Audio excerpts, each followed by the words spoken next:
오늘 주일 예배 성경 말씀은 구약 다니엘 3장 16절에서 27절까지 모두 함께 합독하시겠습니다. 사드락과 메삭과 아벳느고가 왕에게 대답하여 가로되, 느부갓네살이여, 우리가 이 일에 대해서 왕에게 대답할 필요가 없나이다. 만일 그럴 것이면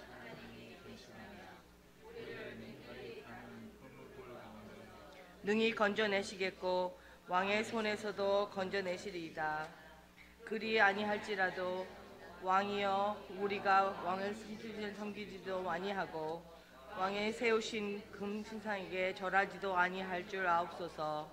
느부갓네살이 군이 가득하여 사드락과 메삭과 아벳느고를 향하여 낯빛이 변하고 명하여 이르되, 그 풀무를 뜨겁게 하기를 평일보다 7배나 뜨겁게 하라 하고, 군대 중 용사 몇 사람을 명하여 사드락과 메삭과 아벳느고를 결박하여 극렬히 타는 풀무 가운데 던지라 하니, 이 사람들은 고이와 속옷과 겉옷과 별다른 옷을 입은 채 결박하여 극렬히 타는 풀무 가운데 던질 때에 왕의 명령이 엄하고 풀무가 심히 뜨거우므로 불꽃이 사드락과 메삭과 아벳느고를 붙든 사람을 태워 죽였고, 이 세 사람 사드락과 메삭과 아벳느고는 결박된 채 극렬히 타는 풀무 가운데 떨어졌더라. 때에 느부갓네살 왕이 놀라 급히 일어나서 모사에게 물어 가로되, 우리가 결박하여 불 가운데 던지는 자는 세 사람이 아니하니 그들이 왕에게 대답하여 가로되, 왕이여, 옳소이다. 왕이 또 말하여 가로되, 내가 보니 결박되지 아니한 네 사람의 불 가운데서 다니는데 상하지 아니하고 그 네 번째 모양은 신들의 아들과 같도다 하고, 느부갓네살이 극력히 타는 풀무 아구 가까이 가서 불러 가로되, 지극히 높으신 하나님의 종 사드락 메삭 아벳느고 나와서 이리로 오라 하매, 사드락과 메삭과 아벳느고가 불 한가운데 나오니라. 방백과 수령과 도백과 왕의 모사들이 모여 이 사람들을 본즉 불이 능히 이 몸을 행하지 못하였고, 머리털도 그슬리지 아니하였고 고이빛도 변하지 아니하였고 불탄 냄새도 없었더라. 아멘.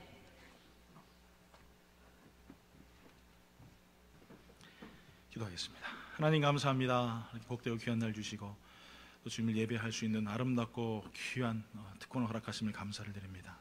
하나님, 오늘 시간에도 주님을 경배하고 또 다시 한번 하나님 말씀을 들을 때에 하나님 우리의 삶의 변화가 이루어질 수 있는 귀한 시간 되게 하여 주시옵소서. 예수님 이름으로 기도드리옵나이다. 아멘. 신앙생활을 하면서 우리가 갖는 중요한 질문들이 몇 가지가 있습니다. 그 중에 많이 갖는 질문 중에 하나는 무엇이냐? 이것이 과연 하나님의 뜻일까 하는 질문입니다.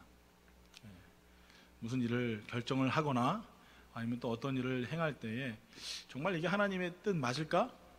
이게 내가 기도를 했는데도 이게 맞는가? 이런 고민을 우리가 한다는 것이죠. 이거는 여러분뿐만 아니라 저도 마찬가지입니다.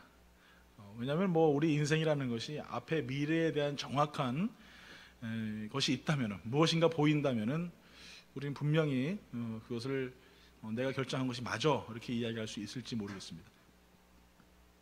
그런데 우리는 앞이 보이지 않기 때문에 보이지 않는 미래에 대한 결정을 한다는 것, 이건 참 굉장히 힘든 일이겠죠.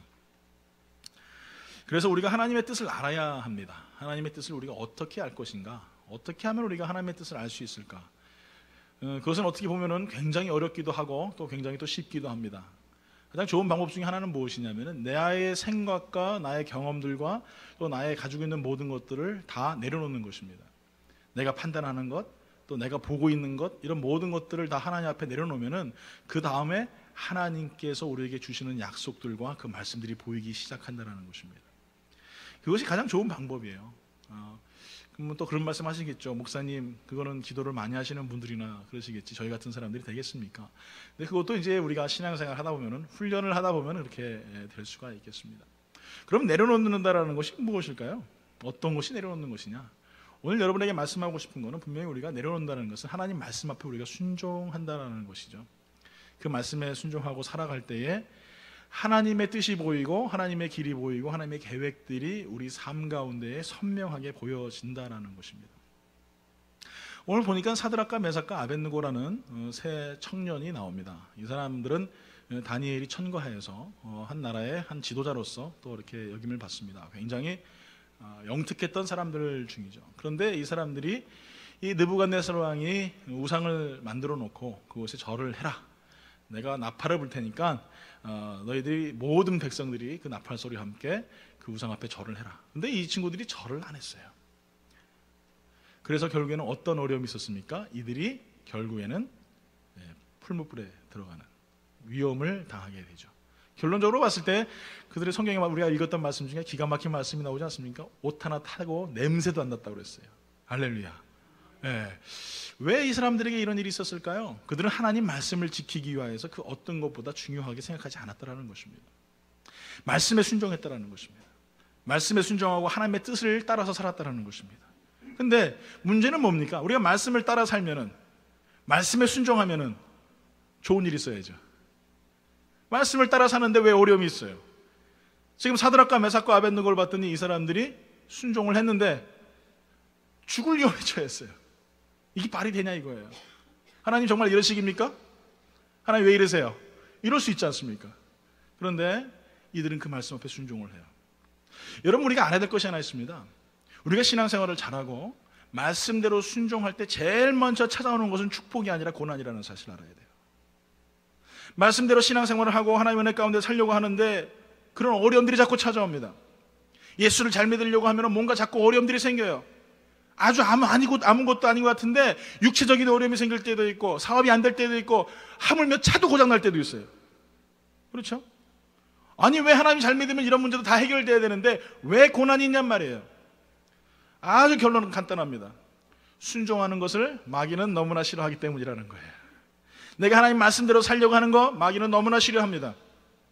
그렇게 행복했던 가정이 주일날 아침에 교회를 가려고 하면 왜 차 안에서 그렇게 싸우는지 모르겠어요. 예? 웃으시는 분들은 다 경험이 있는 거죠. 예. 왜 그런지 모르겠어요. 그냥 일주일 동안 잘 지냈는데, 그런데 왜 꼭 교회 갈 때만 그런 문제가 생기고, 자녀들은 왜 이렇게 말을 안 듣고 아침에 더 이렇게 내 마음에 속을 태우는지 도대체 모르겠어요. 바로 그거예요. 우리가 말씀대로 순종하려고 하면은요, 마귀는 어떤 방법이든지 내가 순종하지 못하게 합니다. 말씀대로 살아가지 못하게 합니다. 그것이 마귀가 원하는 거예요.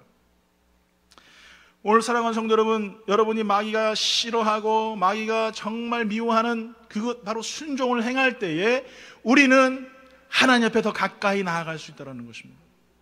여러분, 지금 사드락과 메삭과 아벳느고를 보십시오. 느부갓네살, 여러분 상상을 한번 해보세요. 느부갓네살 왕이 큰 우상을 세워놓고, 자, 이제 나팔을 불 테니까 다 엎드려 절해라. 나팔 소리가 붕 하고 울립니다. 뭐 어떻게 연주했는지 모르겠지만 모든 백성들이 보는 느부갓네살 왕 앞에서 다 엎드려 절을 합니다. 근데 사드락과 메삭과 아벳느고만 꼿꼿이 서 있어요. 여러분, 이 기분 아십니까? 아마 경험해 보신 분들은 아실 거예요. 저 같은 경우에 제가 동네 정씨예요. 동네 정씨인데, 뭐 부산에 사시는 분 아시겠는데, 동네에 가면은 저희 선릉이 이게 있습니다. 동네 정씨, 이게 묘가 있어요. 그런데 제사를 한번 이렇게 하면은 보통 항상 모이지만 때마다 모이고, 뭐 큰 제사 때문에 못해도 300명에서 400명 모여요. 여러분, 요 텔레비에 보시면은 이렇게 뭐 하얀 옷에 뭡니까 선비 옷 입고 뭐 이렇게 뒤집어 쓰시고 뭐 이렇게 충분해 뭐 읽으시는 거 보셨죠? 네, 저희 집이 그런 집이에요. 한번 제사를 지내면 새벽부터 4시부터 일어나가지고 올라갑니다. 올라가가지고 저녁 해 떨어질 때쯤 돼서 내려와요. 그만큼 많아요, 묘지들이. 가서 참석을 한번 해보세요, 여러분.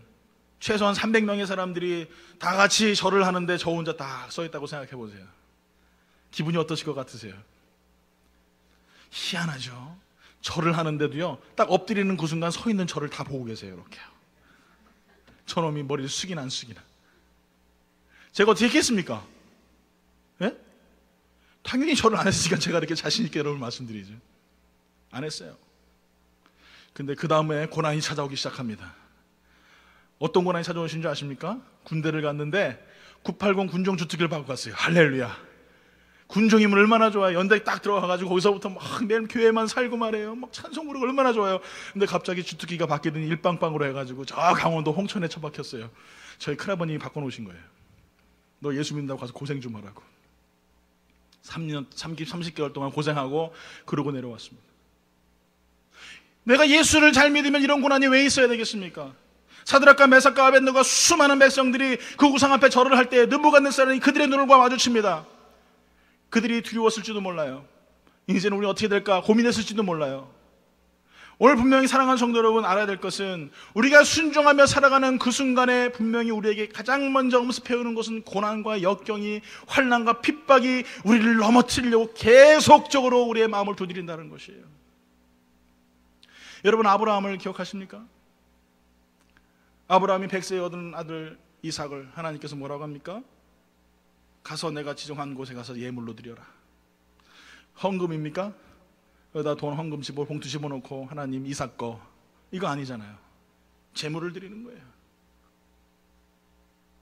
그 아들을 갖다가 산채 그대로 죽이는 거예요. 100세 얻은 하나밖에 없는 아들이에요. 근데 성경에 봤더니 하나님의 말씀을 듣고 그 아브라함이 바로 새벽 이른 시간에 3일 동안 갔다라고 얘기하고 있어요. 하나님 말씀에 순종했는데 그는 3일 동안 죽음과 같은 길을 걸어갔을지도 몰라요. 아마 마음속에 하나님 정말 이런 시기예요. 이 고난과 역경 속에서 하나님, 내가 이 100세에 얻은 아들 하나밖에 없는데 하나님 나를 이렇게 비참하게 만드실 거예요. 근데 아브라함은요 3일 만에 그곳에 도착합니다. 하나님께서 그러시잖아요. 칼로 찔러 죽이려고 하는 그 순간에 아브라함아, 아브라함아. 이 아브라함아, 아브라함아 이렇게 두 번 부르는 거는요, 성경에서 아주 극박할 때, 강한 어떤 어조로 말씀할 때 아브라함아, 아브라함아 이렇게 두 번 부르는 겁니다. 성경에 거의 다 이름 부를 때 한 번씩밖에 안 부르세요. 급하실 때는 아브라함아, 아브라함아 두 번 부릅니다. 하나님께서 진짜 아들 이삭을 칼로 찔러 죽이려고 하니까 그의 믿음을 보시고 하나님께서 멈춰라. 내가 나를 이제야 경외하는 줄 알았노라. 다윗은 어떻습니까? 분명히 사무엘을 통해 기름을 부음 받았습니다. 근데 이게 웬일이에요? 그럼 왕이 돼야 될 거 아니겠어요? 그런데 사울로부터 쫓김을 당합니다. 죽을 위험을 당합니다. 사무엘의 원수가 됐어요. 결국에는 온 이스라엘의 왕이 되었지만 그가 하나님 앞에 순종하며 나아갈 때의 삶은 도대체 우리는 이해할 수 없습니다. 길거리에서 잠을 자고 굴에서 잠을 자고 그를 추종하던 자들과 배를 고파가지고 어쩔 줄 몰라 하고 이런 삶들을 계속적으로 살아갔다는 거예요. 여러분, 우리가 분명히 알아야 될 것은 순종과 고난은 같이 따라온다는 것입니다. 예수 믿을 때에 내가 복 받을 것이야, 예수 믿을 때 돈 많이 벌고 예수 믿으면 내가 뭔가 좋은 일이 있을 거야, 명예와 권세를 얻을 것이야, 여러분 이런 근거 없는 성경에 나오지도 않는 이야기 안 했으면 좋겠어요. 오래전에 부흥 강사님들이 잘못 가르쳤던 정말 기복주의 신앙들, 여러분 이거 아닙니다. 우리가 분명히 알아야 될 것은 예수를 믿을 때 축복도 올 수 있을지 모르겠지만 먼저 찾아오는 것은 예수님을 통하여서 어려움을 당하고 예수님을 통해서 고난을 당하는 것입니다. 여러분, 우리가 예수를 믿어서 축복을 받는다면 왜 바울이 그렇게 죽음을 당하면서 로마에 들어갔겠습니까? 모진매를 맞고 고통을 당했습니까? 여러분, 명심해야 돼요. 예수 믿는 것은 우리가 뭐 몇백 불짜리 템포패딕, 몇백 불이니까 몇천 불입니까? 템포패딕 침대 위에서 편안하게 안락하게 누워서 거기에서 무슨 잠바 주스를 시켜서 거기서 먹고 있는 그런 상상이 아니라는 것이죠. 예수님이 가셨던 길은 골고다에 맨발로 걸어가시며 피를 흘리시며 가시관을 쓰시며 십자가에 못을 박히는 고통의 길이었다는 사실을 우리는 기억해야 되는 것입니다. 그것이 순종의 길이라는 거예요. 그것까지 우리는 걸어가야 되는 것입니다. 오늘 사랑하는 성도 여러분, 우리가 예수를 믿으면서 신앙생활하면서 어려움을 겪을 수도 있습니다. 분명히 육신의 병을 거둘 수도 있습니다. 아니면 상처를 받을 수도 있고 사람을 통하여서 고통을 당할 수도 있고, 그리고 많은 친구들에게 외면과 손가락질을 당할 수도 있습니다. 우리가 상상할 수 없는 불이익들을 당할 수도 있습니다. 그런데 분명한 것은 그 사람은 잘 하고 있다는 것이에요. 그렇기 때문에 세상이 기뻐하지 않습니다. 세상이 좋아하지 않아요. 여러분, 예수님 말씀대로 살아가면서 보고만 해서 내가 살아가는데 세상 사람들 음주 가무를 즐기는 곳에 내가 거할 수 있겠습니까? 거한다 하여도 세상 사람들이 안 기뻐해요. 여러분, 술 마시는 자에 사이다 먹고 있는데, 콜라 먹고 있는데 누가 기뻐하겠냐고요. 여러분, 기뻐하겠어요? 안 기뻐하죠. 여러분, 우리 삶 가운데 분명히 알아야 될 것은 무엇입니까? 내가 말씀 앞에 더 많이 순종하고 더 많이 그 고통을 당하고 고난을 당할지라도 기뻐할 수 있는 믿음의 삶을 살아야 된다는 것이에요. 그래서 우리는 알아야 될 것이 하나 있는데, 이 순종하는 사람은 그 고난을 당할 때 믿음으로 살아야 한다는 것이에요.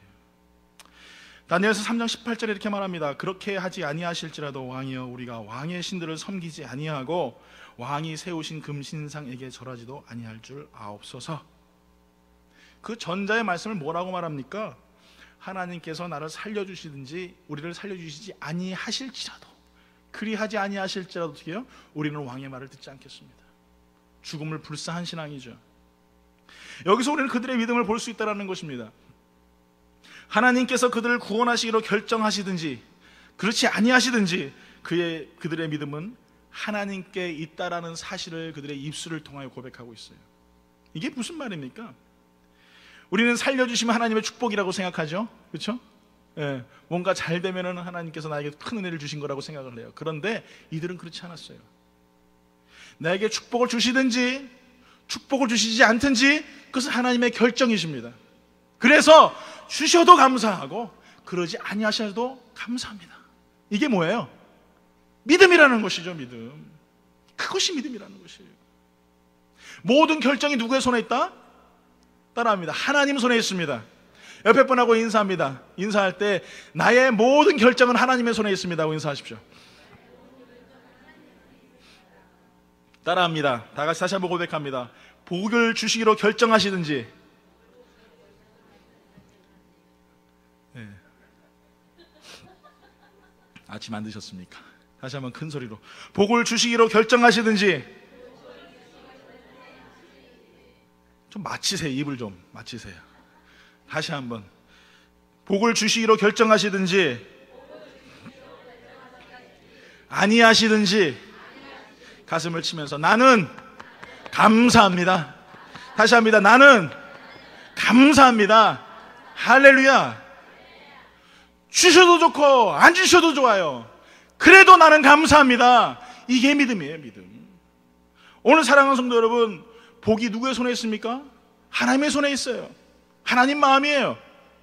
하나님이 주시든 안 주시든 다 하나님이 결정하실 문제예요. 나를 가난하게 해주셔도 감사하고, 나를 공핍에 집어넣으셔도 감사하고, 사망의 음침한 골짜기에서 나 혼자 외롭게 기도해도 그래도 감사하고, 갈릴리 십자가를 향하여서 내가 걸어갈 때에 그 누구도 날 도와주지 않아도 나는 감사한 거예요. 왜? 하나님께서 하셨으니까. 오늘 사랑하는 성도 여러분, 여러분의 삶 가운데에 모든 생사화복이 하나님의 손에 있다는 사실을 기억하길 예수 이름으로 축원합니다. 여러분, IQ는 좌뇌에서 우리가 결정을 합니다. IQ가 뭐죠? 지능지수죠. 근데 EQ는 오른쪽 뇌에서 합니다. EQ가 뭐예요? 감성지수입니다. 감성지수. 그래서 신앙은요, 보통 IQ가 아닌 EQ로 결정을 하게 됩니다. 그래서 감성지수가 높으신 분일수록 신앙생활을 더 잘해요. 우리가 분명히 알아야 될 것은 무엇이냐? 믿음은 IQ가 높아서 된다는 게 아니에요. 제가 IQ가 150에서 조금 모자라요. 믿거나 말거나인데, 그런데 신앙은 IQ가 아니라는 거예요. 몰라요. 신학은 IQ로 할 수 있어요. 머리가 좋아서 더 많은 학문을 연구하고 많은 언어들을 알고 그래서 뭐 박사를 몇 개를 딸 수도 있어요. 그런데 신앙은 IQ가 아니라는 겁니다. 신앙은 오직 믿음으로 하는 것입니다. 예수를 믿는 것은 나의 믿음을 향하여서, 그리스도를 향하여서 어떤 역경과 고난이 있을지라도 감사하며 걸어가는 그 신앙이 바로 하나님이 기뻐하시는 사람이라는 것이에요. 그래서 대부분 보니까 머리 좋으신 분들은 신앙생활 잘 못해요. 약간 뭔가 나사 하나 빠지신 것 같은 분들 있잖아요. 그래야 신앙생활을 잘하더라고. 그래서 제가 보니까 여기 계신 분들이 다들 이렇게 나사가 하나씩 빠지신 것 같잖아요. 할렐루야. 그러니까 예수님밖에 몰라요. 할렐루야.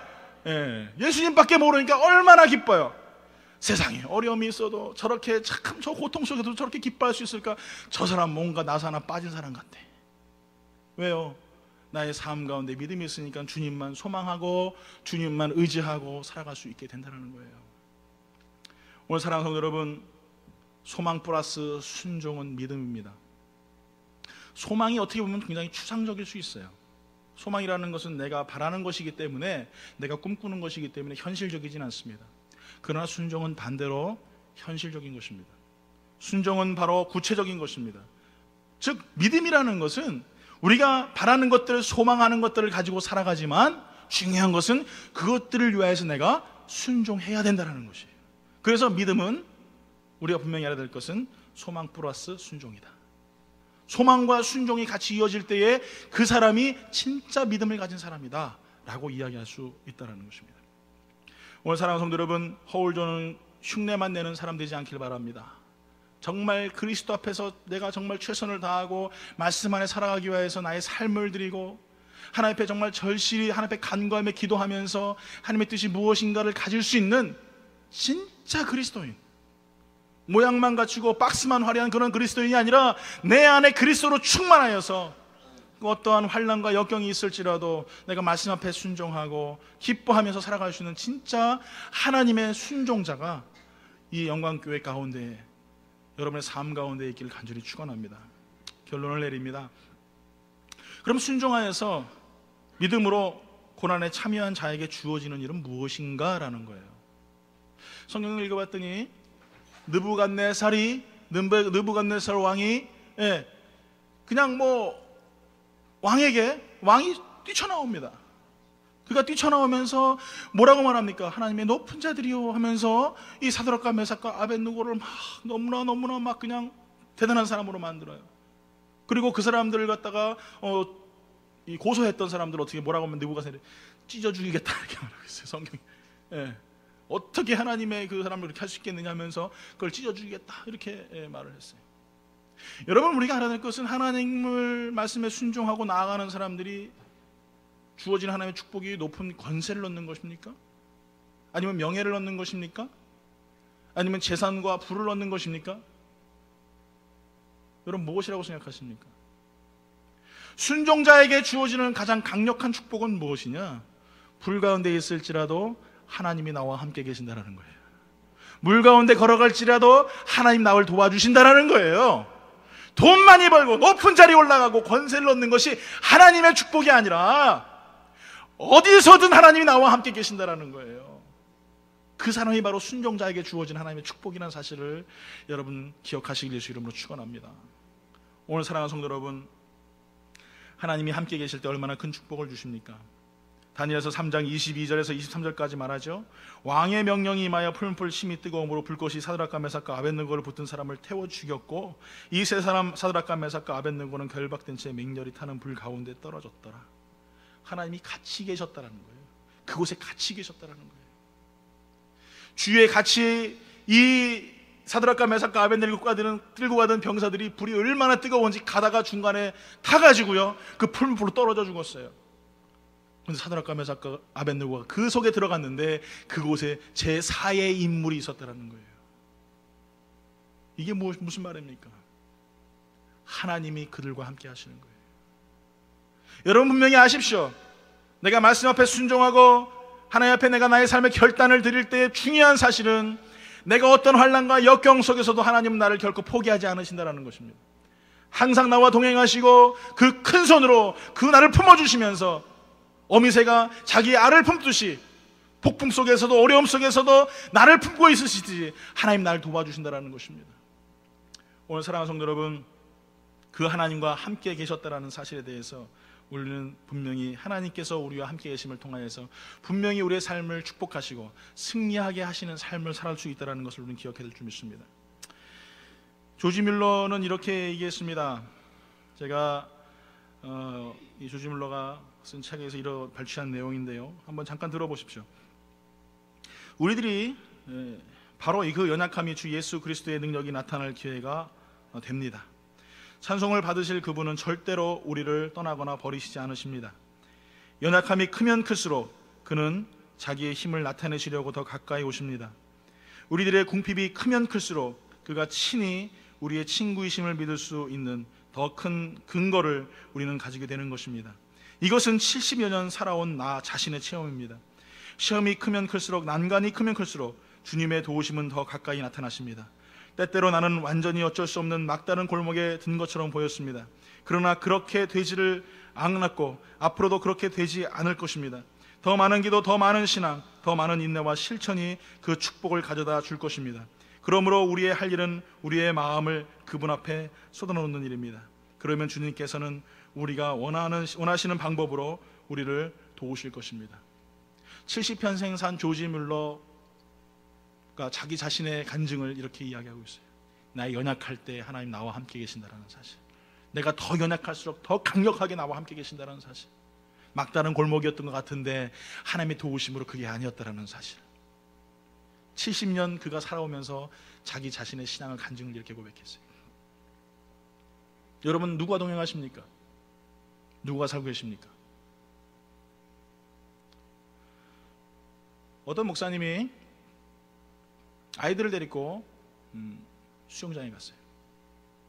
너무나 큰 수영장이었는데 그만 즐겁게 놀다가 아이를 놓쳐버렸습니다. 잃어버린 거죠. 난리가 났어요. 그 목사님이 사모님하고 그 아이를 찾으러 동부서주하는 그 순간 정말 이루 말할 수 없는 그 아픔이 있었습니다. 그때 목사님이 곳에 서가지고 기도하기 시작했어요. 하나님, 나의 자녀를 찾게 해주십시오. 그때 방송으로 나오는 거예요. 그 목사님 이름이 나오면서 아무개 아들 아버지 누구누구 아이를 찾았으니 아이가 있는 곳으로 오십시오. 그때서 막 달려갔다고 합니다. 그리고 그 아이를 부름께 알면서 막 울었대. 이 녀석 어디 갔다가 이렇게 왔니? 어디 가서 이렇게 돌아다니다가 이제 왔어.